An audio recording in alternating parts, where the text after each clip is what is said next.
Hola amigos, estamos aquí una tarde más de Espacio Jurídico. Este es tu programa de leyes donde tú puedes conocer tus derechos. Este es un programa bastante educativo, instructivo para todas aquellas personas que quieren saber un poquito más y conocer sus derechos, ¿no? Bueno, entonces vamos a entrar al tema del día de hoy. Vamos a hablar un poquito sobre qué es la asistencia familiar. Hay muchas personas, o generalmente las mujeres, que cuando se separan de su esposo, a veces la pareja o la mujer se va y dice, pucha, y ahora mi hijo tiene derechos, tiene que recibir una asistencia del papá, del padre, de la mamá, y a veces no sabemos a qué acudir o cómo realizar este tema de la asistencia familiar, y algunos ni siquiera saben qué es la asistencia familiar. Entonces, esto vamos a hablar el día de hoy, y para eso, para nosotros, es un privilegio tenerlo al abogado Walter Rodrigo Salazar Sánchez. Él es especialista en derecho familiar y vamos a hablar sobre este tema con él. Bienvenido, abogado Salazar, al programa Espacio Jurídico. Muchísimas gracias por el espacio. Un saludo a toda la gente de Espacio Jurídico, a ti, Yacine, gracias por la invitación. Y bueno, pues sí, vamos a hablar de un tema que es muy recurrente en nuestro medio y de interés social además, ¿no? Que es la asistencia familiar. Es uno de los temas en materia familiar jurídica más requeridos por la gente, por la amplitud de familias y de personas que lo requieren en el tiempo, ¿no? Entonces vamos a dar los aspectos más básicos, ¿no? De lo que más la gente se pregunta en cuanto a la asistencia familiar. Esto Claro. más que todo dirigido justamente a las personas, sean mujeres o varones que quieran saber estos aspectos, ¿no? Gracias. Doctor, ¿qué es la asistencia familiar? Bueno, a ver, la asistencia familiar en el marco de la Ley 603, que es el Código de las Familias y del Proceso Familiar, que ya tiene 5 años de vigencia en el país, estamos hablando de la Ley 603, que ha modificado y ha introducido en el Instituto Jurídico Familiar a partir del año 2014 muchas novedades, entre ellas divorcio y de diferentes elementos que han facilitado los procesos. Entonces, en esa perspectiva, la asistencia familiar viene a ser un derecho y una obligación de las familias, ¿no? ¿Qué comprende? Comprende los recursos que van a garantizar lo indispensable para la alimentación, para la salud, para la vivienda, para la recreación y para la vestimenta, enfocado a quién, generalmente a los hijos, ¿no? Pero la asistencia familiar es global, no solo habla de padres hacia hijos. Sin embargo, está destinada a garantizar, ¿no es cierto?, lo básico de estos 5 elementos que he mencionado, que son la salud, vivienda, recreación, vestimenta y la recreación. La recreación en el sentido de que todos los niños tienen derecho al esparcimiento social, ¿no es cierto? Eso es básicamente la asistencia familiar, que es más conocida en el medio y en la región como pensión alimenticia, ¿no? Pero nuestro código le ha dado la denominación de asistencia familiar. ¿Cuándo es la asistencia familiar? ¿Cuánto es la asistencia familiar en Bolivia? Bueno, la asistencia familiar en términos de montos también ha sido modificada y ha sido una de las novedades más resaltantes en el nuevo Código de Familias, ¿no? El artículo 116 de este código nos da un mínimo y nos dice que el mínimo porcentaje o el mínimo efectivo que se puede dar por asistencia familiar es el 20% del salario mínimo nacional, ¿no es cierto? Estamos hablando del mínimo, que esto se calcula en función a la necesidad del niño o a la necesidad del beneficiario, a las posibilidades que tiene el obligado. Pero a la fecha, con el salario mínimo nacional, lo mínimo que se puede otorgar por asistencia familiar son 421 bolivianos, desde mayo del año pasado.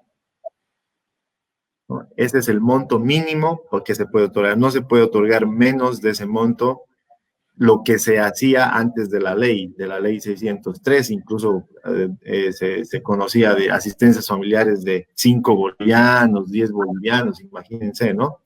Este extremo ya no sucede más, ya no pasa más en nuestro país, ya desde, como le digo, hace 5 años que tiene vigencia plena esta ley. 421 bolivianos estaríamos hablando para todo tipo de persona en general, o también se puede sacar de acuerdo al salario de las personas. No, en realidad lo que dice el código, como lo dije hace un instante y lo recalco, es el monto mínimo que se puede otorgar son 421, pero en función a las necesidades, ejemplo, que tenemos hijos, que he tenido un divorcio o una separación y mis hijos estaban en colegios particulares, ¿no es cierto? Y yo tengo un ingreso de 8 o 10 mil bolivianos al mes, entonces se calcula ya no el 20%, pero en función a esa necesidad en el hijo, alimentación, las mudadas de ropa cada 3 meses, el tema de salud, si tiene seguro o la madre tiene seguro. Entonces, en función a eso se calcula un monto de asistencia familiar, ¿no es cierto? Pero de ningún modo es que si yo ganara 100 mil bolivianos al mes, me van a sacar el 20% de los 100 mil bolivianos, ¿no? No es esa la lógica, ¿no? La lógica va en el sentido de la necesidad, ¿no es cierto? En este caso de los hijos, porque si bien la asistencia familiar está dirigida globalmente a las familias, ¿no es cierto? Se hace hincapié como interés superior en el Código de Familia, hay un principio de interés superior de niños, niñas y adolescentes. Entonces estamos enfocados al interés superior de niños, niñas y adolescentes, ¿no es cierto? Entonces, calculando en función a la necesidad, si tengo un estatus de vida mayor, un ingreso mayor, tanto el padre como la madre, entonces será mayor también el monto calculado para que se asista, si es 1, 2, 3 hijos, y también ya se equipara, se hace de forma equitativa en función de que hayan más hijos, más de un hijo, ¿no es cierto? No es que a todos les va a tocar la misma cantidad. Doctor, pero me gustaría hacer un poquito un hincapié en esto de la diferencia, ¿no? ¿Cómo calcular la asistencia familiar? Por ejemplo, una persona que gana 100 mil dólares, un ejemplo, o 100 mil pesos bolivianos, y en una persona que gana un sueldo mínimo de 1.000 bolivianos. Usted habló de un 20%. Entonces, ¿cómo se haría ese 20% entre ambas partes? Una persona que tiene una estabilidad económica y la otra que no. Bueno, empecemos diciendo primero que el salario mínimo nacional son 2.121 bolivianos a la fecha. Menos de eso ya no está por debajo del salario mínimo nacional, por tanto, esto es ilegal. Sabemos que mucha gente gana por debajo de esto, por supuesto, de manera informal. Entonces, si la ley, si el artículo 116 nos dice que lo mínimo que se puede otorgar por asistencia familiar es el 20% del salario mínimo nacional, estamos hablando de que menos de 400 bolivianos no se puede dar. Esto, más allá de que yo como persona, como padre, no tenga ingresos, no pueda conseguir un trabajo, no tenga una profesión o una rama técnica o algún oficio, ¿no es cierto?, que me permita valerme o generar ingresos para mi subsistencia, ¿no? Se tiene entendido que según la ley también, el Código de las Familias, mientras no presenten ningún tipo de discapacidad, sea mental, motriz, psicológica, los padres están totalmente facultados para conseguir y para valerse por sus propios medios, además de a sí mismos, también para sus hijos, ¿no es cierto? Entonces, no es una excusa el no tener trabajo o el ser un estudiante, ¿no es cierto? ¿Cuánto se calcula? Vuelvo a decir, si gano lo mínimo, me calculan el mínimo por un hijo. Si tengo 2 hijos, me calcularán hasta 842 bolivianos. Pero si hay un tercer hijo, ¿no es cierto? Ya se compensa y se calcula con los gastos que podría hacer la otra parte, es decir, la madre en este caso, ¿no? No se puede erogar o cargar toda la responsabilidad ni al obligado ni a la persona que tiene la guarda, que generalmente es la madre, ¿no?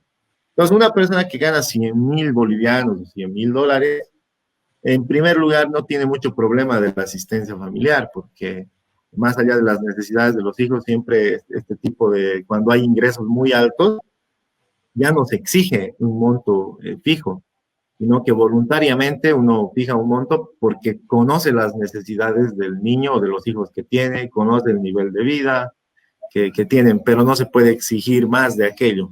Ahora, el código de la familia también nos da tope, ¿no? No es que le puedo yo descontar hasta lo último al obligado, a quien está obligado a prestar la asistencia. Y nos habla de un máximo del 40% de sus haberes, ¿no es cierto? Si yo gano 3.000 bolivianos, pero tengo también 4 o 5 hijos, imagínense, 5 hijos, ¿no? Pero gano 3.000 bolivianos, entonces no le puedo asistir con el mismo porcentaje, con el mismo monto a mis 5 hijos, ¿no es cierto?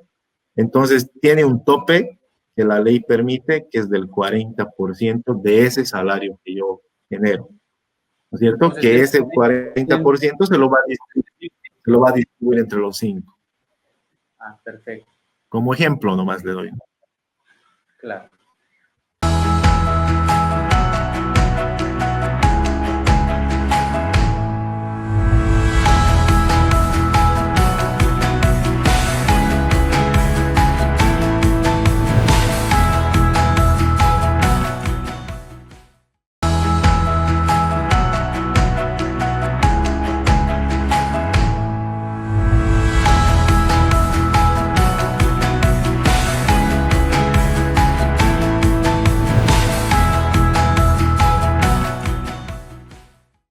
Sí, porque comúnmente a veces algunas mujeres, generalmente esto, las mujeres son las que piden asistencia familiar, ¿no? Ella es la que dicen, ah, no, le voy a dejar en la calle, le voy a sacar todo porque mis hijos deben, se lo merecen. Eso es lo que comúnmente se escucha, ¿no? Entonces, estamos aclarando que las cosas no son así, ¿no? Que se rigen ciertos parámetros máximos y mínimos dentro de la ley que puede ser factible. Ha habido una confusión durante todos estos años de implementación de la ley, del Código de las Familias, en cuanto justamente al monto de la asistencia familiar y al tema del artículo 116 que nos da el 20%, y hay muchas autoridades judiciales que interpretaban esto como que si yo ganara 50 o 100.000 bolivianos, me tienen que descontar el 20%. Y esa lógica ya ha sido aclarada, ¿no es cierto? Ya ha tomado una línea jurisprudencial el año 2018 y el año pasado, con 2 sentencias constitucionales que han marcado ya una línea definida por la que ya hay confusión con este tema, ¿no? Entre la necesidad del niño o de los niños o de los hijos y las posibilidades del obligado. Pero siempre hay que tomar en cuenta la necesidad, ¿no es cierto? Eso es básico. Si mi hijo no necesita más allá de 1.000 o 1.500 bolivianos, puedo yo ganar 40.000 bolivianos, pero en función a las necesidades de mi hijo, elegir la asistencia familiar. ¿Cuáles son estas 2 sentencias? Línea 2018, S3 de la sala tercera, pasado la 106 quebrado 2019, que también ha marcado y ha ratificado esta línea jurisprudencial en cuanto al tema de la necesidad, de que siempre se debe valorar la necesidad del hijo o del beneficiario, y no es que el ingreso, ¿no es cierto? Y esta lógica del 20% que se pueda sacar, así gane unos 100.000 dólares, como decías tú antes, entonces esa lógica está totalmente desvirtuada. Si mi hijo se justifica que sus necesidades son de 1.000 bolivianos y con eso se cubre los 5 elementos básicos, y además estas sentencias constitucionales han marcado el principio de equidad, ¿no es cierto?, que tienen ambos padres, que esto ya se da por constitución. Desde el artículo 60, el artículo 64 de la Constitución Política del Estado, nos dice que ambos padres son por igual porcentaje o de igual forma responsables para con las necesidades de los hijos. Entonces, en esa lógica constitucional es que se ha también marcado esta línea jurisprudencial por el Tribunal Constitucional. Entonces, esa parte ya está clara, ¿no? Ya no hay que gana, mi marido gana 20,000 y quiero que 15,000 me dé para mis hijos. Ese extremo ya no existe, ¿no? Si sus hijos necesitan y se cubren, ¿no es cierto?, todas estas necesidades básicas con 2.500 bolivianos, que además tiene la madre o la persona que lleva la guarda provisional, que generalmente decíamos que son las madres, tiene que justificar que ella también asume el mismo gasto, ¿no?, para con los hijos, con lo cual ya serían, si yo paso asistencia de 2.500 más el gasto que hace ella, o la madre en este caso, entonces ya sería un global de 5,000 bolivianos. Porque la asistencia familiar, ojo, y hay que hacer también hincapié y resaltar esto, está dirigido a los niños, niñas y adolescentes, o a la persona que así lo requiera en función a lo que la ley establece, pero no está dirigida a la mantención del cónyuge o del ex cónyuge, ¿no? Para nada. Salvo que haya alguna, una sola excusa, que el artículo 115 del Código de las Familias nos dice que si mi expareja, o ya sea conviviente o bien ex esposa, después del divorcio ha tenido algún tipo de accidente que le impide valerse o por sus propios medios, sean físicos o mentales, temporalmente sí, pues se podría exigir una asistencia familiar en favor del cónyuge, ¿no? Pero contando solamente esa excepcionalidad. Más allá de esto, no hay nada, está dirigida a los hijos, ¿no? Doctor, usted habló de unos 5 elementos fundamentales en la asistencia familiar. ¿Cuáles son esos 5 elementos? Claro, o sea, el artículo 109 nos habla de que la asistencia familiar debe garantizar lo indispensable para la educación fundamentalmente, que es 1, 2 para la vivienda, 3 para recreación, 4 para la vestimenta, ¿no es cierto? La vestimenta, el vestir, y para la salud.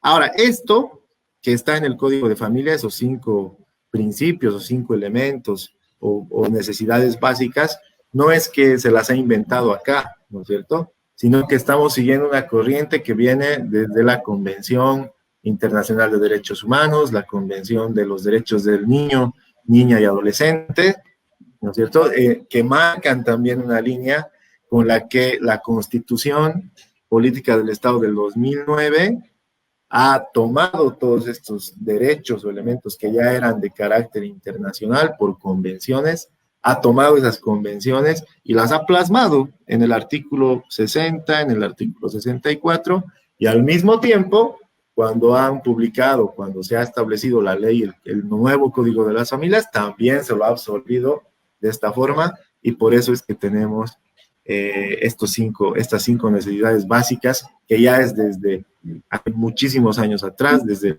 Convención Internacional de los Derechos del Niño y Derechos Humanos, además, ¿no? Doctor, usted hizo una mención sobre el tema de que no hay diferencia en que si una persona tiene un salario mínimo y una persona que tiene un salario bastante bueno, de que al que tiene salario bueno le pueden sacar más plata, sino que ambas personas, ya sea ganando poco o mucho, pueden dar el mismo monto a su hijo, siempre y cuando cumpla igual responsabilidad para con los hijos. Igual responsabilidad para con los hijos, ¿no? De igual forma en el mismo porcentaje. Pero el obligado no tiene la guarda, él es el llamado a pasar la asistencia familiar. Sin embargo, la madre en este caso, ¿no? Porque también hay padres que tienen la guarda, porque hay madres que tienen una mejor estabilidad económica, trabajo fijo, en fin, que son las llamadas a pasar la asistencia. Obviamente en menor porcentaje, pero sí sí se ve en nuestro medio. Pero esto del monto de la asistencia familiar está por eso en función a la necesidad de los hijos. Y de que yo, que tengo la guarda, por ejemplo, de los niños, tengo que justificar que gasto o asumo ese tipo de gasto, ese porcentaje de gasto que le estoy exigiendo a la otra parte, ¿no? Por eso hay ese principio de equidad, ¿no es cierto? Que no es necesariamente que yo gasto 2.500, cabalmente 2.500 y tú cabalmente 2.500, ¿no? Porque el hecho de tener la guarda ya significa una carga, ¿no? Porque estoy todos los días con los niños. Mientras que cuando me pasa el obligado... Claro, de que las mujeres pueden pedir asistencia familiar. En el caso de que la mujer sea que se vaya, ¿el hombre puede pedir también asistencia familiar a la mujer? Sí, es decir, hay muchos casos, se han dado muchos casos en que son parejas estables, sin embargo, el varón o el hombre, el que lamentablemente o por cuestiones ajenas tal vez a su voluntad, puede que gane, que tenga un trabajo, pero que gane mucho menos que la mujer. Puede que tenga un trabajo, digamos, modesto en comparación a la madre, y la madre tenga ingresos o tenga un posicionamiento profesional mucho más alto, y que los hijos tengan cierto nivel de vida intermedio, ¿no es cierto? Entonces, al momento de la separación, del divorcio, o cuando sin haber divorcio igual se exige, el padre es el que puede exigir asistencia familiar a la madre, ¿no? Que sea la madre la que tenga que pasar la asistencia familiar a los hijos. ¿Por qué? Porque es el padre quien no puede corresponder momentáneamente, ¿no es cierto? O puede ser de larga data, pero es el padre el llamado a iniciar la demanda de asistencia familiar o solicitar la asistencia familiar, en este caso a la madre. Hay bastantes casos, ¿no? Que la madre pasa. Por eso uno de los principios del Código Procesal Familiar es la equidad de género, ¿no?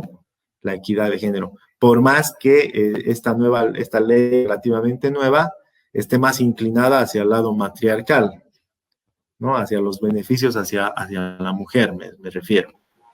Sin embargo, hay ese principio de equidad de... ¿Cuánto sería más o menos la pensión alimenticia por un hijo en Bolivia? ¿Cómo? ¿Perdón? ¿Cuánto sería la pensión alimenticia por un hijo en Bolivia? Bueno, por un hijo en Bolivia, por eso. O sea, no podemos dar un cálculo, ¿no? Porque como hablamos, estamos en función a las necesidades del hijo y al ingreso, a los ingresos económicos. Entonces, dar un número cuánto, no, pero sí hay un mínimo, ¿no? Que eso hay que repetirlo varias veces para que la gente no lo confunda. Sí hay un mínimo para otorgar, o sea, menos de 421 bolivianos, no se puede dar menos de esa cifra, porque está fuera de norma, fuera de ley, por más que yo obligado no trabaje, o sea, solamente estudiante, eso no es una excusa hoy en día, ¿no? Pero sí establece un mínimo, pero no hay un monto fijo. ¿Cuánto se debe dar? ¿Cuánto mínimamente se debe dar? Sí, hay, que son 421 bolivianos a la fecha. Eso es lo mínimo que se puede dar. Ya, obviamente, en función a cuánto se pueda generar, ingresos, en fin, ya se va subiendo ese monto, ¿no? Por un hijo. Exacto. ¿Qué ocurre ante 421 bolivianos. Bueno, la asistencia familiar es un acto voluntario, pero ante el incumplimiento o la involuntariedad del obligado, recurre a la vía judicial.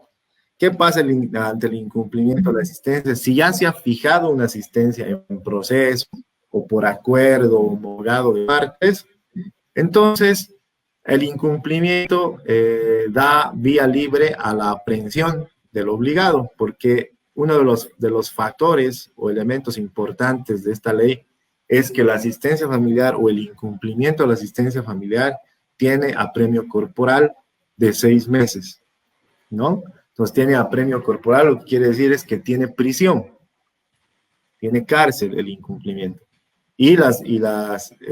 Los procedimientos para ejecutar esto son bastante breves y sencillos, no es mucha vuelta.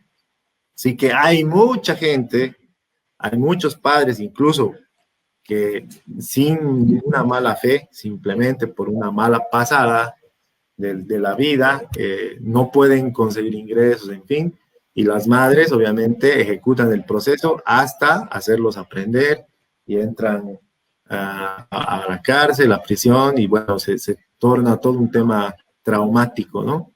Pero sí, el elemento más fuerte es la coercibilidad que tiene este Instituto Jurídico de la Asistencia Familiar, que es justamente la aprehensión por incumplimiento de la asistencia.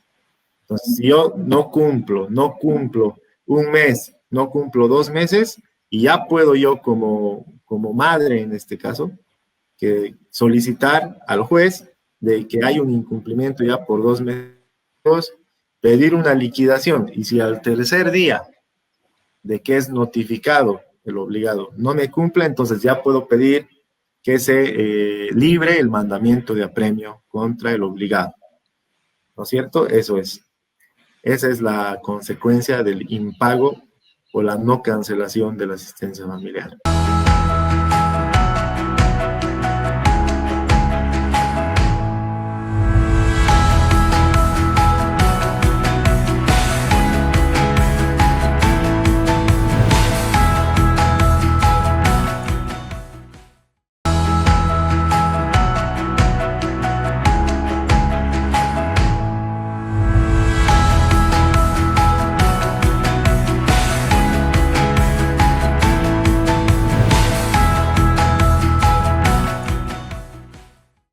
En caso de que la persona llegue a estar aprehendida en prisión por los 6 meses que usted dice, y pese a eso no se pronuncia o no tiene intenciones de cancelar la asistencia familiar, ¿qué procede? ¿Sigue en prisión? Bueno, ¿sale libre? ¿Qué se hace? Lo que sucede que se daba mucho el hecho de que habían personas muy cómodas en prisión, porque en prisión a tener cesación de ingresos o lucro cesante, que se denomina en términos legales. Entonces estaba en mejores condiciones en la cárcel o en prisión, porque ahí no pagaba pensiones, no pagaba almuerzo, ¿no? Entonces hay gente más bien descarada que le conviene estar adentro, ¿no? Pero ¿qué sucede? Sucede que la ley y la línea jurisprudencial, además que hay sentencias constitucionales que han marcado también, se ha establecido, que solamente 2 veces o durante 2 veces consecutivas el obligado puede ingresar por asistencia familiar por incumplimiento o por cuestiones de vengada. La segunda parte o la segunda vez que entra ya por este incumplimiento, digamos son 6 meses, sale pero no vuelve a pagar, una vez más se activa el incumplimiento, lo vuelven a prender para que vuelva a entrar. Ya la tercera, lo que hace la norma es anotar todos sus bienes, ¿no es cierto?, futuros o en materia civil, y hacer como un proceso en materia civil o ejecutivo para ejecutar los bienes que podría tener el obligado, sean derechos reales, sean bienes muebles o inmuebles, ¿no es cierto?, que pueda tener para que en función a esto él pueda cancelar. Pero esto de anotación de bienes se lo puede hacer incluso antes de que entre o de que se dé este tema del apremio corporal. Ya en la misma demanda de asistencia familiar se pueden solicitar medidas preventivas, ¿no? Medidas preventivas que establece el Código de las Familias, entre las cuales está justamente el embargo preventivo de bienes, bienes muebles e inmuebles que puedan dar a futuro una garantía o que vengan a garantizar el cumplimiento o el pago de las pensiones o de la asistencia familiar. Pero no se puede eternizar esto de la premia que estoy en prisión y que me eternizo ahí, porque una vez que se establecen estas medidas, el Estado ya le inicia un proceso penal, ¿no?, por incumplimiento. de deberes o de resoluciones de autoridad judicial. Entonces ya un proceso penal lo lleva ya a otro tipo, a otro marco legal, ¿no es cierto? Ya una sentencia, en fin, que ya estaría vinculada a un delito. Pero no se pueden eternizar en la cárcel las personas que están apremiadas por asistencia familiar. Eso tiene un límite también. Claro, entonces estaríamos diciendo de que si pasa los 6 meses se le va a complicar para esta persona, ¿no? Si él Sí, puede decir, no, seis entonces meses por 6 meses paga. después voy a ser libre, digamos, ¿no? Entonces no es así, sino se le va a complicar porque ya el Estado le va a seguir un proceso penal y eso ya es más complicado. Pero no, no a la primera, ¿no? Sino que una vez más vuelve a entrar, está, no paga, ya no puede haber una tercera vez, ¿no? Y ahí ya se toman las medidas necesarias para iniciar ya un proceso penal, ¿no es cierto?, contra esta persona, para que tenga ya una sentencia ejecutoriada, pero ya en base a un delito, que sería el incumplimiento a una resolución judicial, porque la conminación al pago es una orden emitida por un juez, por una autoridad judicial. Entonces, ese incumplimiento también deriva en un delito, ¿no es cierto? Doctor, ahora, ¿qué pasa en este caso de que usted habló de que la persona cuando no paga la asistencia familiar queda prendido por 6 meses? Y si no pagan durante esos 6 meses, se le hace, se le embarga o se le puede hacer una anotación preventiva a los bienes que tiene esta persona, ¿no? Para de esa manera poder presionarle o poder cobrarnos. ¿Qué pasa si esta persona no tiene nada de bienes y aparte ni siquiera tiene un trabajo estable y tenía un salario mínimo y no paga? ¿Qué pasa en esta situación? Pues sí, pues como es el común que hablábamos, común denominador de no tengo ingresos, no quiero dar pensiones, no tengo bienes, no tengo vehículos, no tengo terrenos, no tengo nada que se me pueda embargar o que pues, sea susceptible a embargo, a registro, en derechos reales.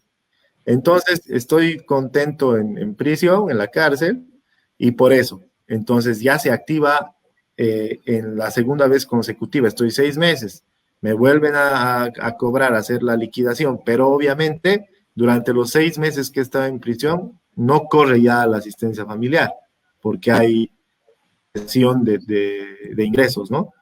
Entonces, pero hasta donde debía, tengo que cancelar.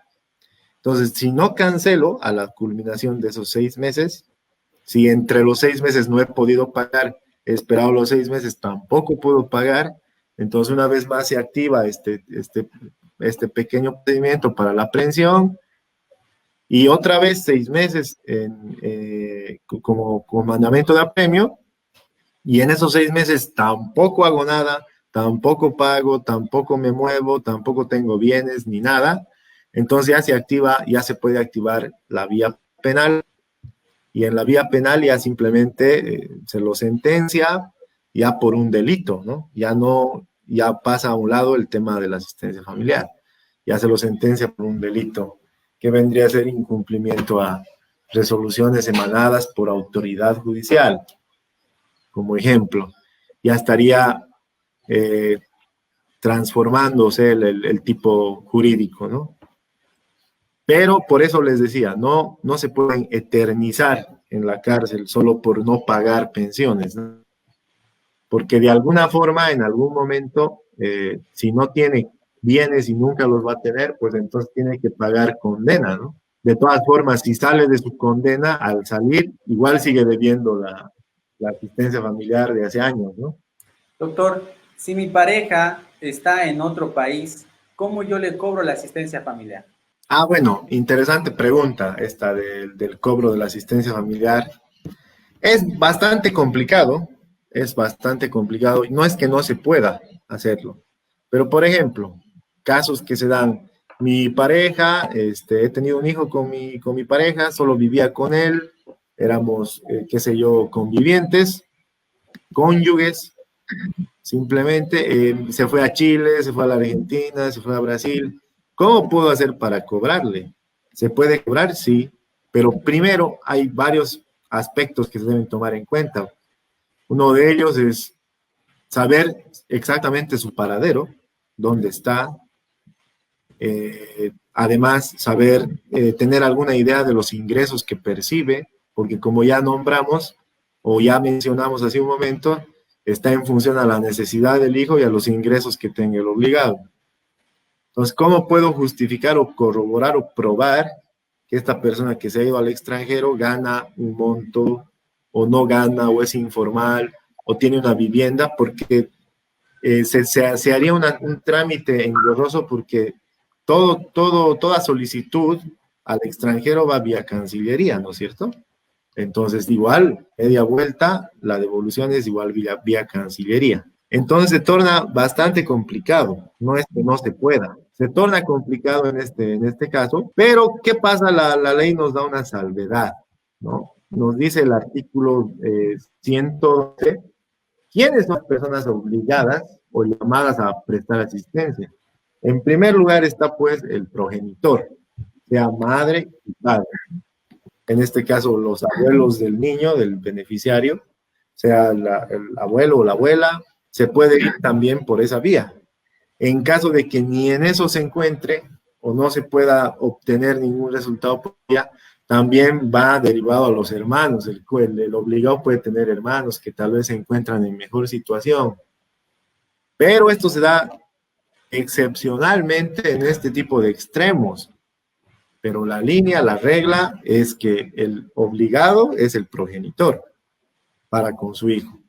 No es que, no puedo, soy estudiante, no trabajo y tengo que estudiar primero, así que en vez de mí que de mi padre, esa línea o esa figura no existe, ¿no?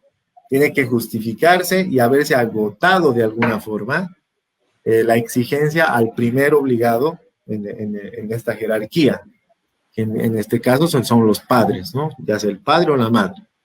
El otro escapa o se va o fuga a otro país, no sabemos su paradero exactamente, en fin, entonces es complicado. Entonces podemos buscar estas otras alternativas que nos da como novedad, además, este código, esta ley, la 603, que es la jerarquización o a las personas obligadas a asistir. El cónyuge en primer lugar, luego están madre, padre, ambos, hermanos, después ya viene el tema de que cuando mis padres necesitan asistencia por enfermedad, pues ya están en una edad adulta mayor, ya me viene la responsabilidad a mí como hijo de asistirlos, o tal vez yo como hijo no puedo, pero mis nietos están en mejor posición, a los nietos, ¿no es cierto? Poder colaborar a la persona de familia o familiar que se encuentra en necesidad. Pero hay esa jerarquización, que es de manera, o se da de manera excepcional, no es que es una regla. Y en el caso de que mi pareja, yo vivo en Santa Cruz, mi pareja se fue a Cochabamba o a La Paz, ¿cómo le pido la asistencia familiar? Bueno, eso es mucho más fácil, mucho más factible, sí se puede hacer. Hay algunas formas. Una de ellas es que si yo vivo en Santa Cruz, mi pareja en Cochabamba, tengo que exigirle porque se fue a trabajar allá, tiene mejores posibilidades allá y yo estoy aquí con un trabajo y tengo la guarda de los hijos. Por tanto, yo tengo que saber dónde trabaja o si trabaja en algún tipo de labor informal, y taxista, qué sé yo, comerciante, en fin. Pero tengo que tener alguna idea de cuál es su oficio, ¿no? También tengo que tener una idea de dónde queda el domicilio de la persona obligada. Entonces yo demando y mediante el juzgado se va por comisión instruida a un juzgado de turno en la ciudad de Cochabamba, ejemplo, ¿no? Se va a un juzgado de turno en la ciudad de Cochabamba y el juzgado de Cochabamba lo recepciona y procede a notificar al demandado, al obligado. Pero eso no es tan sencillo, ¿no? Primero, que es un gasto hacer esto porque es el interesado quien debe llevar la comisión hasta Cochabamba. ¿Qué implica eso? Implica un gasto. Y generalmente las personas que piden asistencia familiar son gente de escasos recursos, ¿no? En su mayoría, no estoy generalizando, ¿sí? Pero vemos de manera muy ingrata que la mayoría de las personas, pues, que está pidiendo asistencia familiar, es porque se dio, pues, a la fuga el obligado, se fue a otro departamento, con el fin de qué, de evadir, de esquivar esta obligación. Entonces, ahí se torna un poco más complejo. Ahora, cuando hay un acuerdo de personas que se fue a trabajar por cuestiones, qué sé yo, de vida o de mejorar su estabilidad, entonces no hay ningún problema, ¿no? Esta persona simplemente recibe la citación, tiene un domicilio fijo, no se está ocultando de nadie y además tiene toda la predisposición para cumplir con el derecho que tienen sus hijos a pasarles una pensión alimenticia.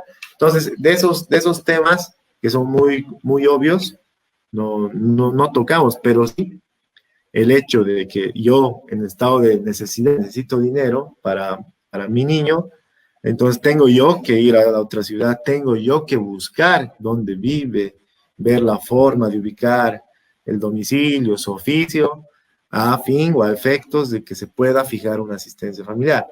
Una vez que se lo cita, el otro responde y vuelve a Santa Cruz, ¿no es cierto? Y este señor tiene que bien o venir a Santa Cruz para la audiencia o bien nombrar un representante o un apoderado en la ciudad para evitarse, qué sé yo, gastos o incomodidades. Pero esas son las formas. Existe la forma, es más fácil, pero aún así no es del todo accesible, ¿no? En términos ya reales, no es muy accesible, pero se puede, sí se han dado casos, yo he tenido casos de La Paz, Cochabamba, Sucre, que se ha tornado engorroso el tema de lograr, de que se fije una asistencia, porque una vez logrado esto, ya todo lo demás es más sencillo, ¿no? Ya no hay mayor dificultad, pero se puede, por supuesto, y ese es el procedimiento.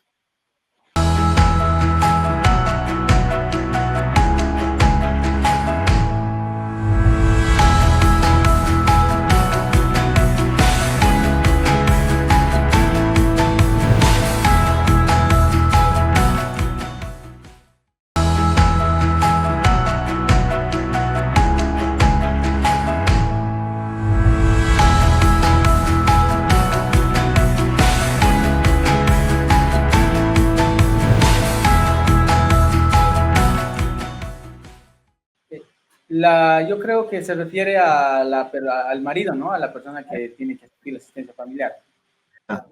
Bueno, en el caso de la discapacidad, ¿no es cierto? Ya en este caso es excepcional. Y como decíamos, cuando yo sufro una discapacidad, por ende, ya la ley presume de que no tengo las facultades ni las capacidades para obtener un trabajo o desenvolverme de manera normal. Entonces, lo que sucede es que ya no estoy obligado a asistir o a pasar asistencia familiar. Es la madre, en este caso, quien tiene que asumir la responsabilidad. Y en todo caso,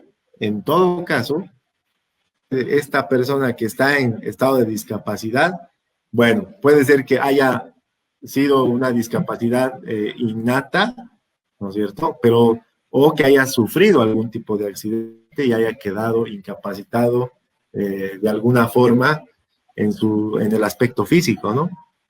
Si es este el caso, el último, entonces él es el que puede solicitar asistencia familiar a la madre de los hijos, ¿no? Tal cual establece el artículo 115 en casos de excepcionalidad. El cónyuge, dice, ¿no? El cónyuge es la pareja, puede ser casados o a pareja de divorciados o simplemente convivientes.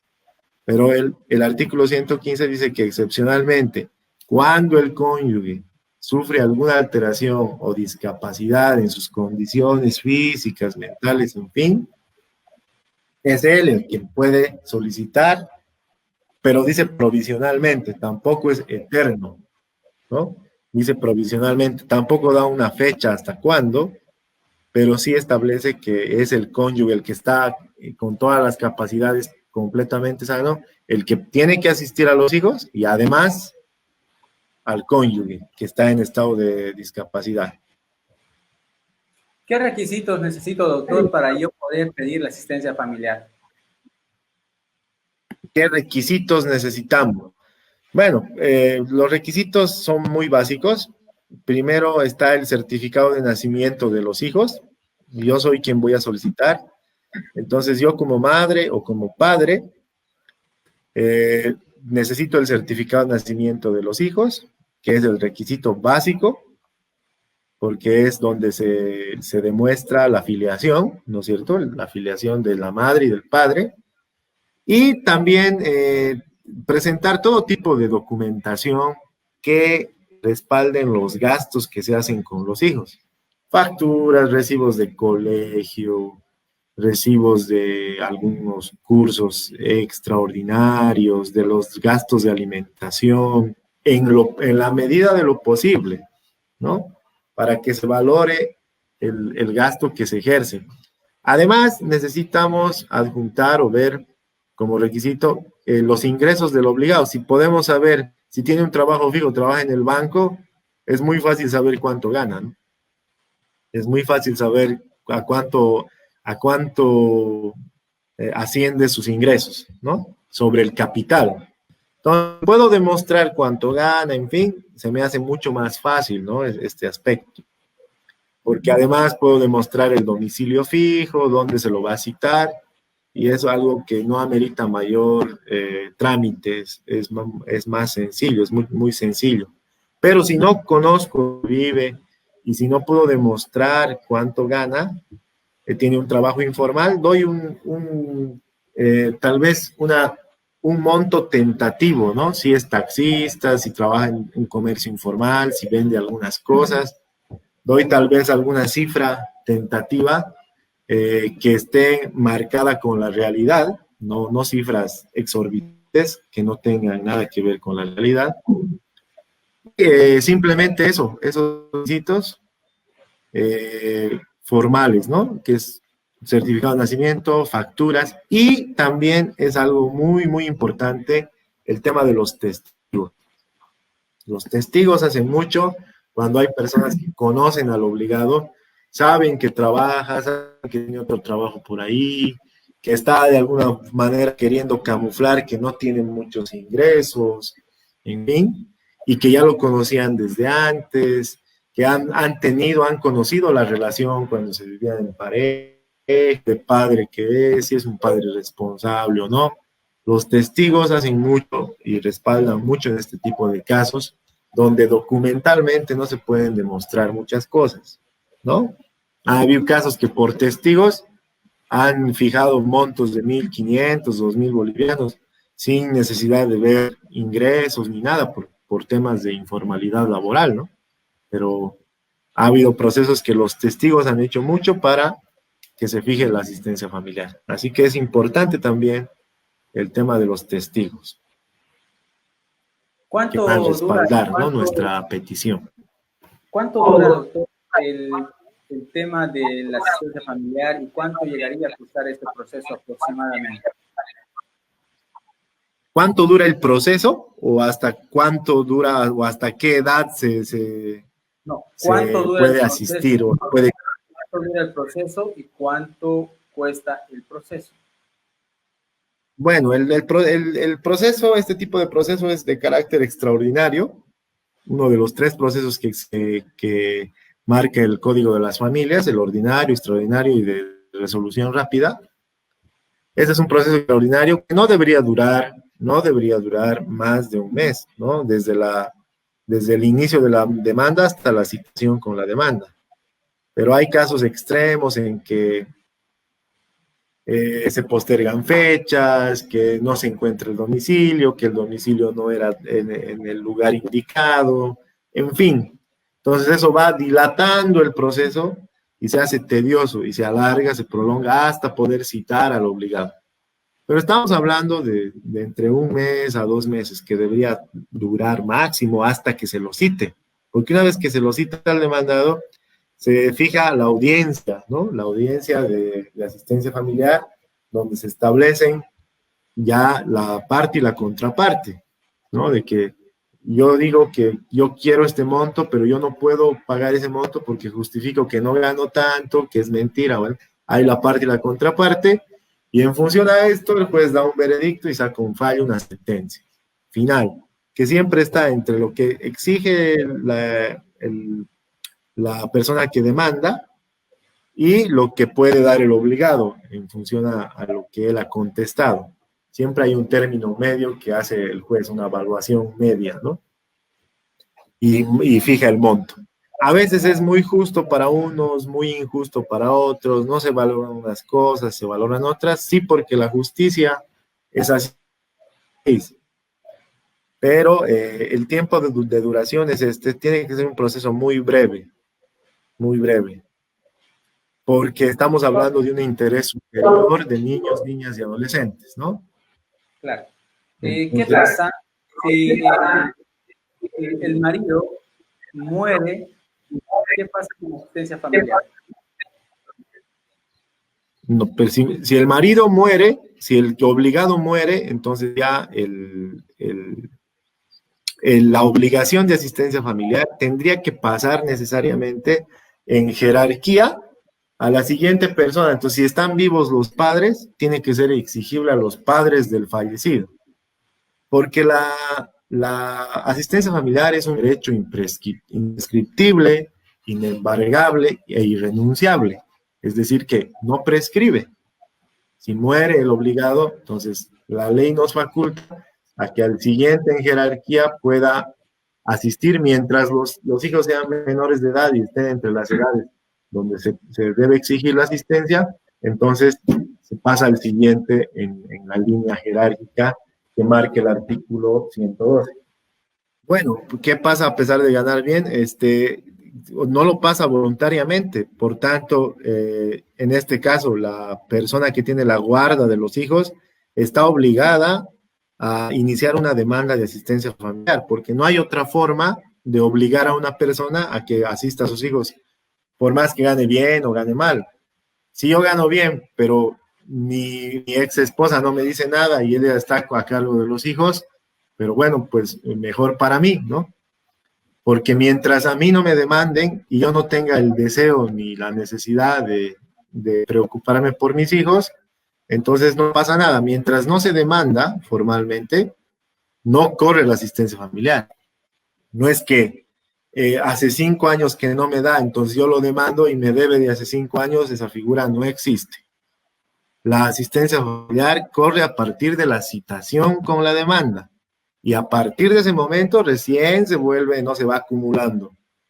Pero que no me haya dado hace años, pero yo lo demando ahora y le exijo lo que no me dio hace años, esa figura no existe jurídicamente.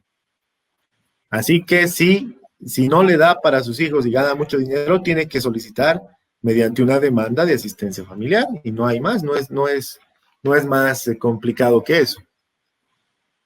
Y la Ahora, aquí segunda pregunta, dinero para hacer la denuncia. no, primero que no se hace denuncia, porque no estamos hablando de un tipo penal, sino familiar. Así que eso se demanda, no se denuncia. Lo que se denuncia es el maltrato la familiar, doméstico, violencia familiar, violencia doméstica, eso sí es un tipo penal, pero la asistencia familiar no. La asistencia familiar se la solicita y si no tengo dinero, la Defensoría de la Niñez y Adolescencia es la llamada para asistir de manera gratuita y hacer la demanda como entidad dependiente del Estado o del gobierno municipal para asistir a las personas de escasos recursos. Es un trámite totalmente gratuito. Ellos tienen sus abogados por distrito, las defensorías de la niñez, y ellos inician, ya sea de divorcio o de asistencia familiar, todos los procesos. Pero espero este tema haya sido de mucha importancia para ti. Así que ya sabes, ¿no? Sobre la asistencia familiar, que tenemos un mínimo de 420 bolivianos para pedir ya sea que la persona gane un salario bueno o gane un salario mínimo. Y también tanto hombre como mujer pueden pedir una asistencia familiar. El proceso no es muy largo, tampoco es muy caro, ya que es un proceso extraordinario, como bien lo mencionaba el doctor.